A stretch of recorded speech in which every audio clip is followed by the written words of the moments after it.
This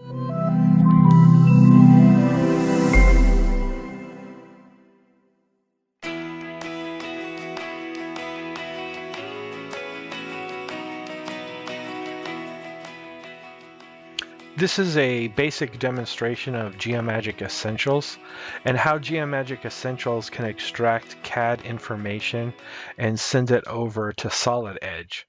So on screen you see that I have a fan blade that was scanned, and this is the kind of data, this is how it will come up inside of Geomagic Essentials. You already have a polygon, and in many cases you don't really have to do any cleanup, but I left some of the data to clean up so we'd have a little bit of time to demonstrate how I would remove areas and repair the mesh before extracting CAD information and sending that over to Geomagic Essentials. So as you can see, I put the fan on top of this sphere.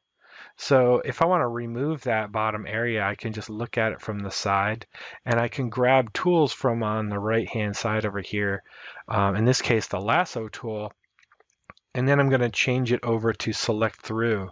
Now with this, I can come in and just window in and select through. And you'll see that it'll go all the way to the other side. And then if I just hit delete, I can remove those areas. And if I want to do it again to get a little bit of that edge, get a little closer, I can do that. So if I just come in and select and then hit delete there. There's a few different areas around the part where there's some defects. What I like to do is run what we call the mesh doctor first, because what that'll do is it'll correct some stuff automatically and make less work for me.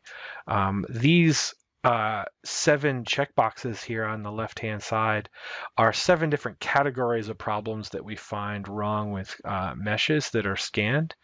And if I hit apply, it'll automatically repair those. But if there's any reason for me to look at those individual areas, I can hit this walkthrough mode, and it'll take and show me each one of those areas if I wanted to see it and evaluate it and possibly edit it on my own. So if I come over and I hit apply, the software will automatically repair all those areas on the mesh for me. Now you will notice that there are still some holes. Those green boundaries are showing that there are some hole areas that we can repair. So the next step after this mesh doctor finishes is then taking the data there and filling the holes for those green boundaries. So if I just give it a second longer here, it will finish repairing those areas. And you'll see it'll have all zeros there. So now if I just look around, you can see that there's a couple of holes. So if I come over to the fill single tool, up top here, there are 3 different filling algorithms to the hole fill tool. And then below there are 3 different approaches to filling. So filling the complete boundary, filling part of the boundary, or bridging the boundary. And then up top, it's the method that it's going to use to make up those missing triangles. So if I just click on a boundary, you'll see it'll automatically fill using that curvature-based method. Curvature-based method is probably the easiest to start out with. And then they have a tangent fill and then a flat fill. So flat fill is kind of obvious. It's going to try to cap off a hole with the flattest approach possible. And then with the tangent, what it does is it tries to maintain a nice smooth boundary edge tangent fill, but also maintaining a nice flat, less curvature approach to the fill method. And then this is an example of a fill partial. So you can come around and you can select from and 2 points and then select the side, and you'll see that it fills that boundary.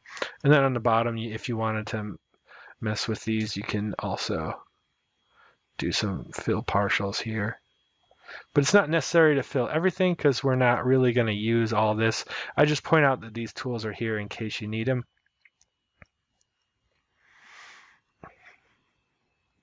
So after I get done hole filling, I almost always make sure that I run Mesh Doctor one more time. And there's a chance that it will find a few different areas with the hole fill, and then I go ahead and run that, and it should only take a second when you run it after you've finished hole filling to repair any twisted triangles or anything like that.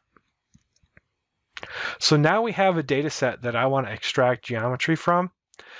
But before I can do that, if I click on the widget down here, you'll notice that the part is square, pretty square to the world axis. But if I come over to display and turn on the world coordinate system, you'll see that the coordinate system is way over here. So this is far away from the world coordinate system. So what we need to do is align this object to the world coordinate system. And with a fan blade, what I typically use is the axis, the central axis, and maybe the top plane. And then a lot of times I will grab one of the impeller blades and then fit a point there to index it. So I'm going to go ahead and create that geometry, and I'll show you how that works. So if I come over to model, what I'll do is come over and create a line based off this first option, cylinder axis. So you can come in and use the same tools that we use for selection, the lasso tool, but make sure that you turn off select through and toggle it back over to select visible. So you can window in areas like this to select that outer cylinder to create a cylinder axis. But what I like to do is use this option right here, this crease angle tool. What this does is when I click and hold with my mouse and drag up on screen, it will select more and less data. So you see it went all the way around and essentially grabbed all the faces that I want to use to create a cylinder axis and create that. So if I just hit next and OK, we just fit a cylinder axis there. Now the next step is to put a plane on top. So the top surface isn't as well defined because it's a pretty sharp, small little landing area. So what I like to do is I'll grab that lasso selection tool and I'll just click some areas on that top surface and do it this way, because there's not enough, there's so much curvature there. There's not enough for that other method to work. And then this will give me enough averaging all the way around the outside that I can get a pretty good plane. Not only that, when I do the alignment here, I'm going to use that central axis as my main axis anyway. So that's going to be the primary axis of alignment. What I do now is if I right click in the open space on screen, you see that we do put the shortcuts for plane and cylinder. So if I click the plane, I can hit apply, and you'll see that it best fits a plane to that surface. So then I'll hit apply and OK. Now, if I want to intersect those two, the axis and the plane, I can come over to point, and you'll see plane and line. And then I can actually select that plane and the line that I created, and then create a intersection point there. And the reason why I did that is I'm going to come over here and select a little bit of the tip there, and then I'm just going to say to fit a centroid point, and this is just to give me something to clock it to. I could use that. I could fit a line there if that line was straight, but in this case I'm just going to use that point. And in this instance, I'm going to grab that point and come over to a 2-point line. And you can see I can click the from and to, and then hit apply, and it creates a line there. So there, I essentially created enough geometry to create a alignment. So now, if I come over to my tools and click align to world, the top is all of the things in the geometry already. So the X, Y, all these planes and axes, and even the origin. And then the floating is all the geometry that's on my model. So what we're going to do is we're going to click on that center point and the origin and create a pair. And we will do that one more time. We're going to create a center point and the origin. Actually, I think that's the issue is I clicked the line. So let's do that one more time here. So I click on the point, the origin, create a pair. So now we locked in the wrong point. So I'm just going to go ahead and delete that one. So I clicked point 2. So if I click on point 1 in the origin and create pair, now you'll see the coordinate system is sitting on top of that axis there, exactly where we created that point. Now what I'm going to do is square up that axis to the other two pieces of geometry there. So now what I'm going to do is take that line and I'm going to say align that line with the y-axis, and it'll square that up. And then now, in order to clock it, I'm going to align the x-axis with my other line, that line 2 that we created, and it will square that up. And you see, since these stack on top of each other, the point, then the axis, and then that line, you see that those lines aren't, it's not locking those two together, it's only rotating it until it matches. Now when I hit OK, you'll see that it squares up the alignment of this part, and you can see that's aligned to the world coordinate system. So now that I have that, I can go ahead and cut cross sections and create curves. So now begins the modeling portion of the demonstration. So what we're going to do is I'm going to cut a cross section through the center of the part, so I have enough geometry there to create that revolution or extrusion, depending on how I want to do it. And then we'll create geometry that represents that fan blade. So the first thing we're going to do is let's go ahead and cut a cross section. And you see I can actually toggle and change the cross sections over here. So I'm going to go ahead and use the YZ and slice through in that direction. And then make sure that the position is at 0. So it'll move it so it intersects the 0. Now down below you have an option. You can tell the software to cut a cross section through the polygon mesh with a spline, line arc, or polyline. So for a highly organic shape, I would use a spline, but for something that's pretty prismatic, in this case, I'm going to use a line arc option. And then I'm going to tell the software to go ahead and fit that. And I'm going to adjust the tolerance to like all the way down to like 1/1000th of an inch. And then when I hit apply, you'll see that it creates a sketch cross section through that geometry for me. And then if I hit next and OK, you see now that I have these curves. So if I hide that polygon, I have the curves cross section. So now if I toggle back over to the polygon mesh, the way we'll do the blade is this. I'll identify which blade that I'd like to use. So in this instance, I'm going to use this one, the one that I went ahead and used to align to the x-axis. And if I want to just send over curves to get those over into Solid Edge, the best way to do that is to come over to the model, and then there's this draw curves option.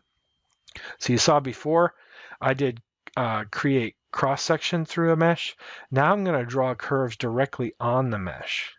And this dialog can be a little bit confusing when you first see it, but if you basically use the first tool and then you look at the options down here on the left hand side, you can see that it's not quite as confusing once you understand a couple things. So if I click on the mesh, you can see that I can just draw curves on the surface of the mesh.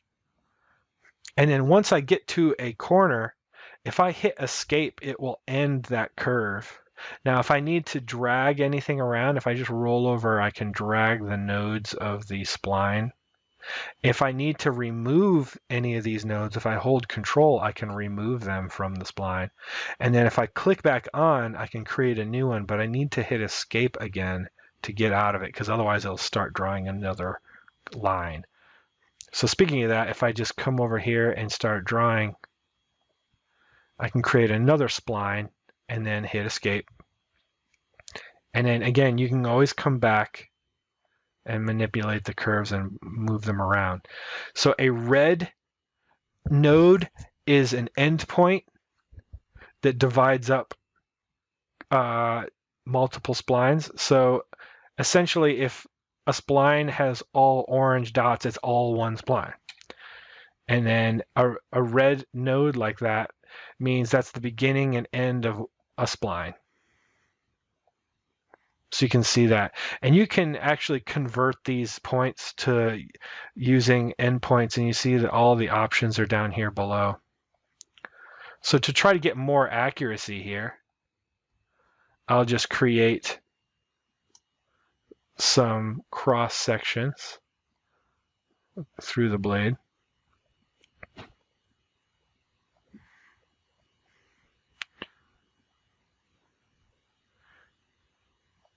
And you'll notice those red curvature collinear contours. What that is it's showing you that there is tangency there. So there's a shortcut here. If I click and hold and drag from one side to the other, I can turn tangency off or on. But they just show you that it's there or not, so you don't have to use them. In this instance, it's probably not that important, because on the solid edge side, these are just going to be used as a guide anyway. So these are just to give me enough resolution to draw them inside of solid edge or convert them inside of solid edge. So you can see that I went ahead and I selected those curves and I drew them. Now, actually, let's go in and draw them on the other side, because this isn't necessarily a constant thickness blade. If it was, I would just draw one side and offset the surface that I use, which, many of the companies that make these, they all know when they're designing it whether it's supposed to be an offset or a constant thickness blade.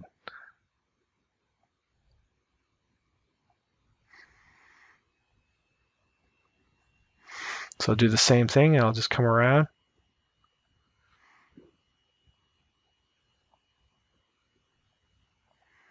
And then draw these.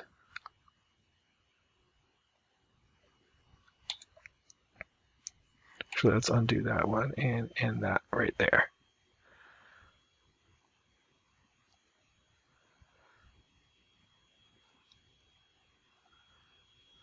And let's start that one again.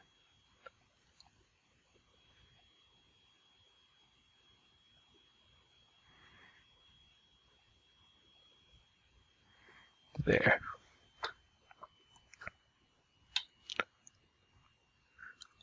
Now I'll just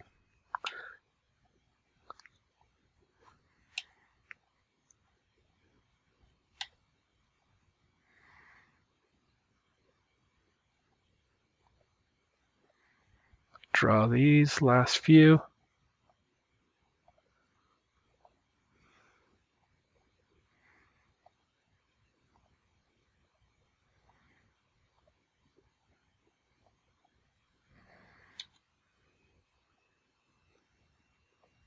There.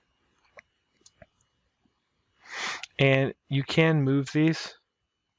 So if I want to drag this out, it's really handy to be able to slide these around and add points. So if I add a point and then move this, so if I want it to follow the flow of the surface here.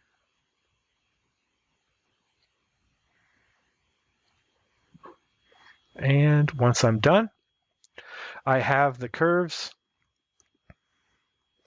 The next step is to convert the curves to free curves. And in this instance, again, I'll lower the spacing to like 1/2 thou just to give it a little extra accuracy. And it's telling me that the highest it can do is 2 thou, which is fine.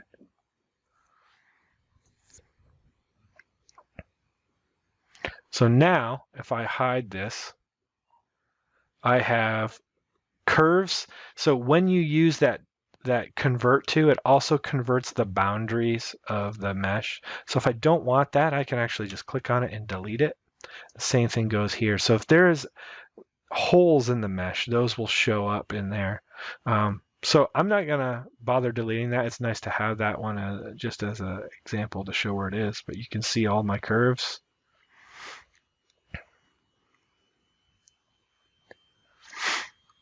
And then the other thing that you can do with this, so there's 3 types of geometry that we can extract from the model. One of them is prismatic features, which we used for alignment in this instance. The second one is cross-section curves. The third, actually 4 types of geometry, is cross-section curves and splines on the mesh. I guess you could create curves, whether they're 3D or 2D as one object. And then the other one is auto-surfacing the object. So auto surface will go ahead and wrap a surface around the outside of this object and create a CAD body that you can then export and send it over to Solid Edge. So now the auto surface is finished. So you can see the curves, the CAD solid, well, it's a surface, not a solid, and the features. So I can write all of these to an IGES file and send them over to Solid Edge. So if I grab all of these, I can save them out to an IGES. So that's the next step, is to go ahead and save these over to Solid Edge. So if I just come over to Save As, IGES, and it will just name my file.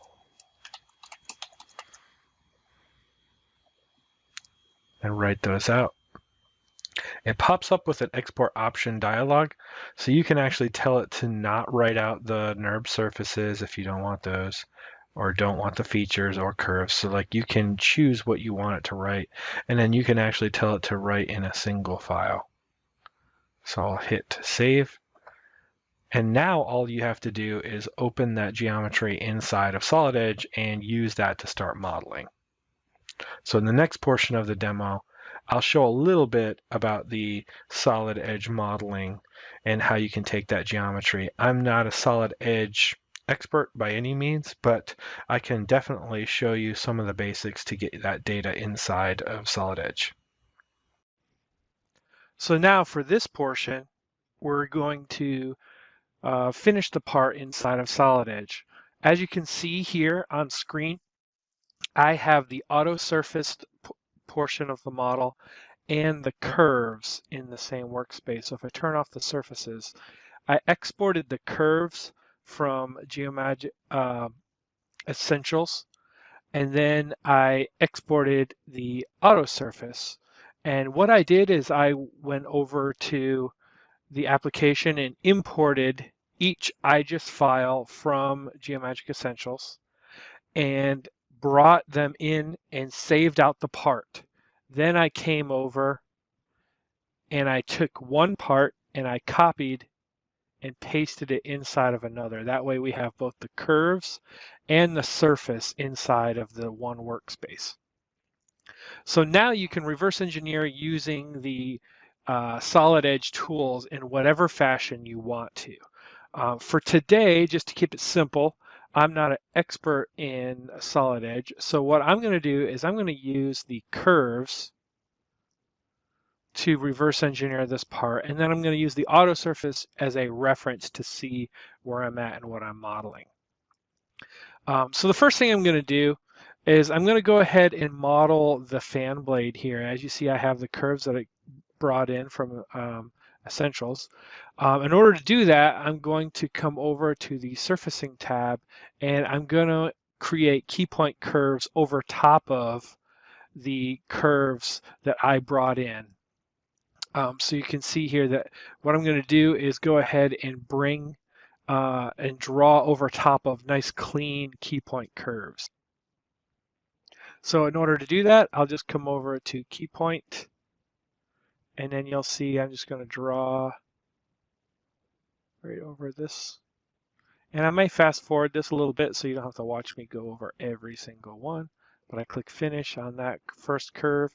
Now, just to show you that I did do that, I'll turn off my initial curves and see that I drew that curve directly over top of the other ones. Now, if I come over here and I just finish that one, again, one more time just to show.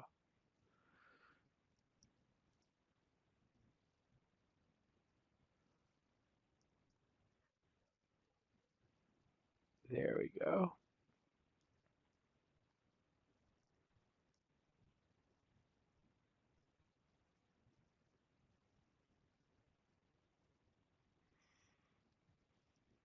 All right, so I drew the outside boundary.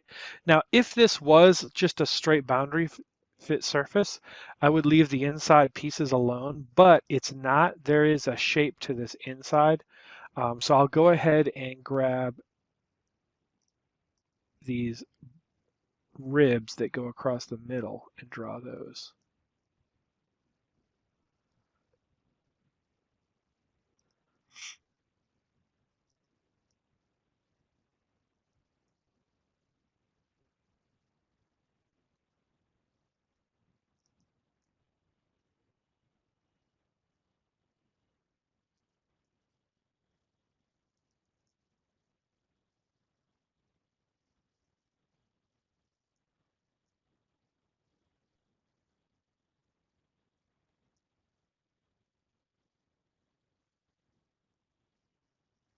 Now, if I go ahead and complete that, you'll see that I drew the entire surface here.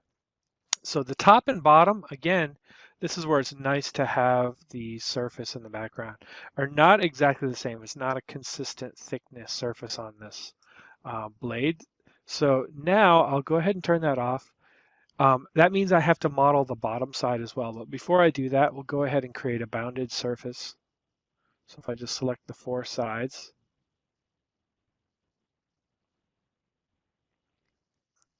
and then I accept it. Now if I come over and I select the guides, I add these guides in,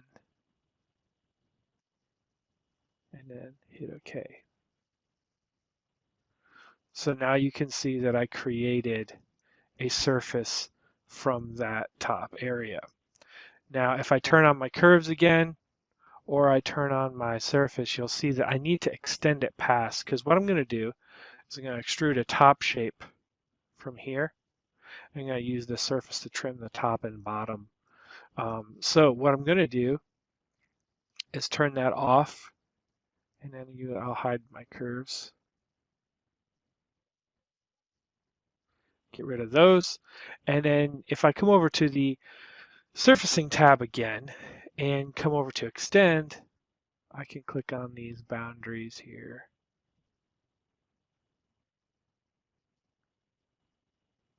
And then extend those out just a little bit. So now if I turn that on, you can see that I extended that far enough that I can trim that top and bottom. So now let me go ahead and model that bottom side. I'll go ahead and model it and be back in a sec. So now you can see that I modeled the top and bottom surfaces. So what we're going to do now is, if you look at the part here, the main auto surface, you see that I'm just going to model a blade shape from the top down and then replace the face of the top and bottom of that extrusion.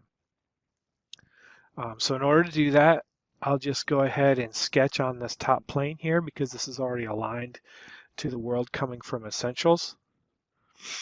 So I'll come over to sketching, and we'll go to line, and we'll go ahead and select this base plane here.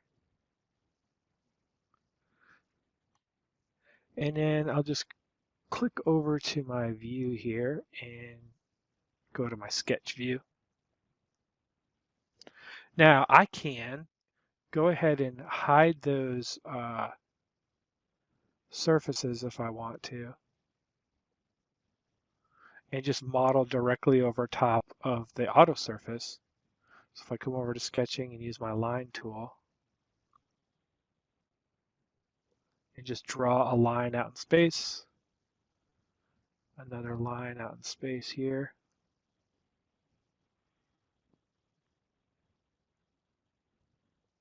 We'll just reposition that. And then I'll go ahead and draw a circle from the middle, and I'm going to just draw it down the middle of this solid there. And you'll see here in a second why I'm doing that. And then we'll snap that to the outside. So with Solid Edge, I don't have to necessarily trim all these pieces together. I can just rough out my sketch and then get out of it and then come over and do an extrusion just using that profile and select what loop that I want to use. So if I come over to click on this area right here and accept it, and then let's extrude this 1 inch.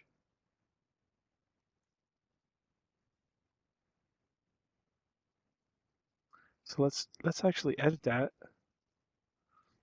and do like 0.95 there. And you see, you can use that as a reference to see.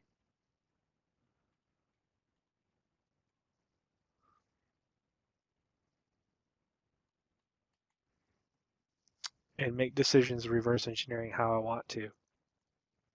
All right, so now I'm going to go ahead and use my surfaces.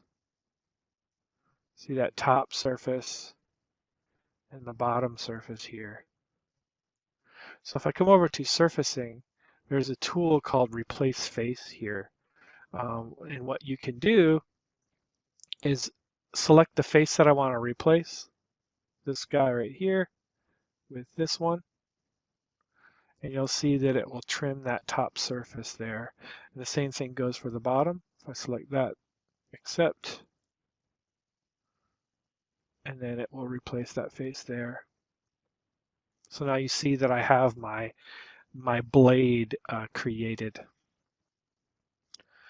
So from here, there's a few different things you can do. You could go ahead and pattern this now if you want to, or we can go ahead and draw the center. So if I come over here and I click on this and go to sketching,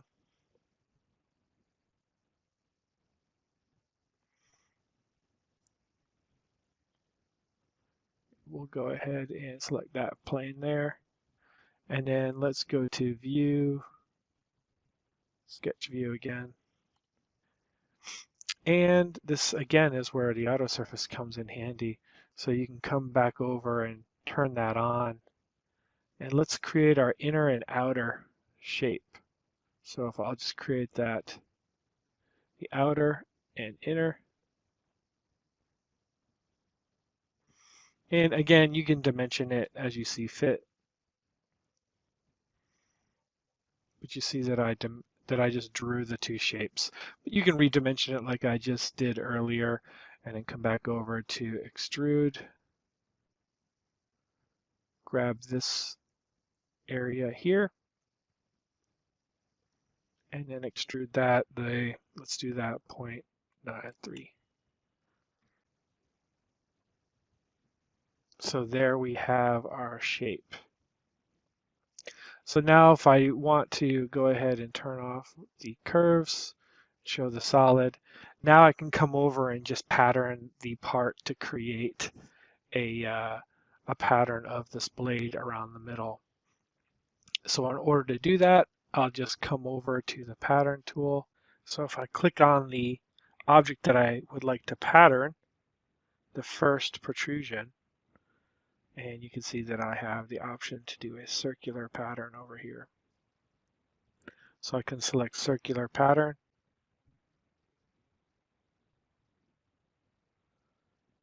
And then set it to 3.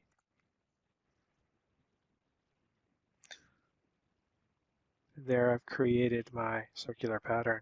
Now from there you can do all your typical cleanup as far as adding rounds.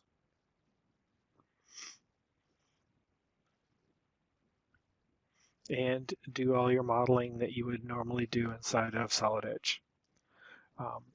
So that is a basic demonstration of how you can work with Geomagic Essentials to capture the data with the Shining 3D scanner. Use Essentials to auto surface and draw curves on the surfaces of the part, and then bring that data over to Solid Edge and finish modeling inside of Solid Edge.